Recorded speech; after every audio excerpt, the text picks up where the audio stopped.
Il y a quelque chose de sacré de travailler avec les énergies.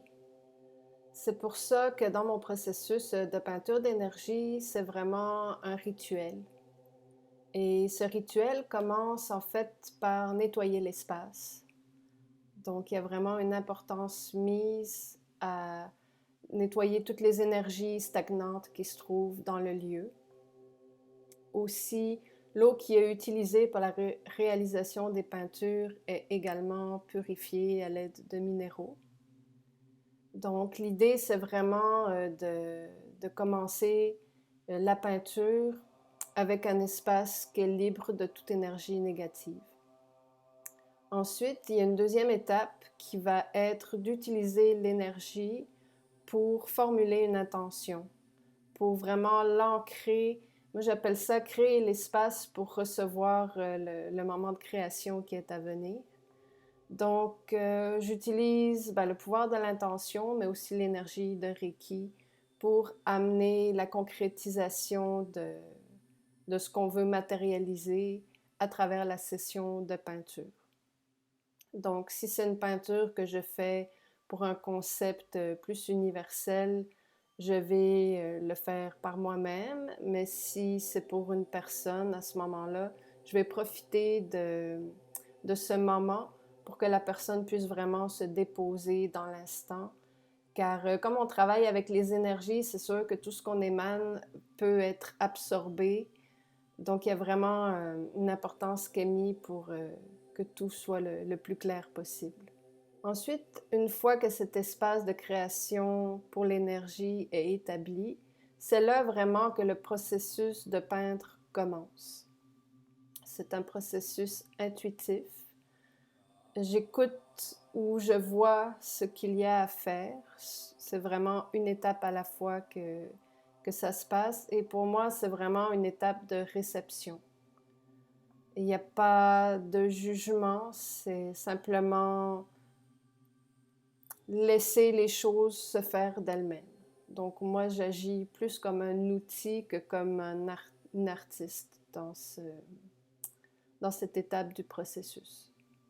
Ensuite, il y a l'étape de ce que j'appellerais la matérialisation.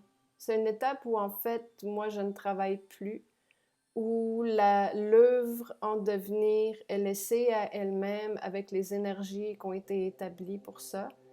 Et c'est le moment où elle sèche, où les énergies vont se densifier et vraiment se matérialiser pour donner le résultat final. Et enfin, une fois que l'œuvre est séchée, souvent quelques heures, une journée ou deux plus tard, dépendamment du taux d'humidité, c'est l'étape d'entrer en relation avec l'œuvre. C'est vraiment un moment où c'est des œuvres qui sont faites pour l'âme. Donc, ça prend vraiment ce temps de se déposer, d'entrer en contact avec le visuel de l'œuvre, mais aussi avec son énergie et de voir vraiment qu'est-ce qui se passe pour nous.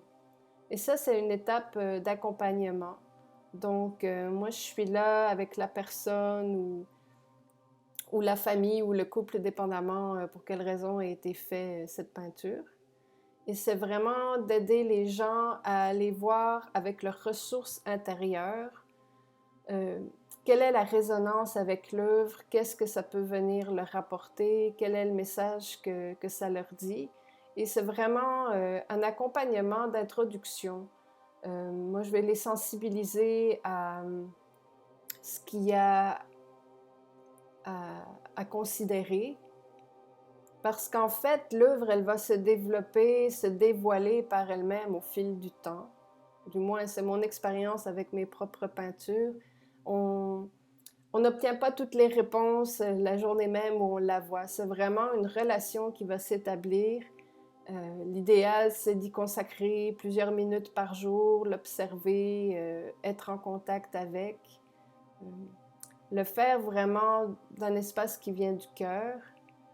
Et pour moi, c'est vraiment comme un peu un tunnel pour avoir accès aux intuitions plus rapidement. Il y a comme, on travaille avec l'âme, donc il y a de la magie qui se passe. Donc l'idée, c'est vraiment d'entrer en contact et de laisser venir ce qui a à venir.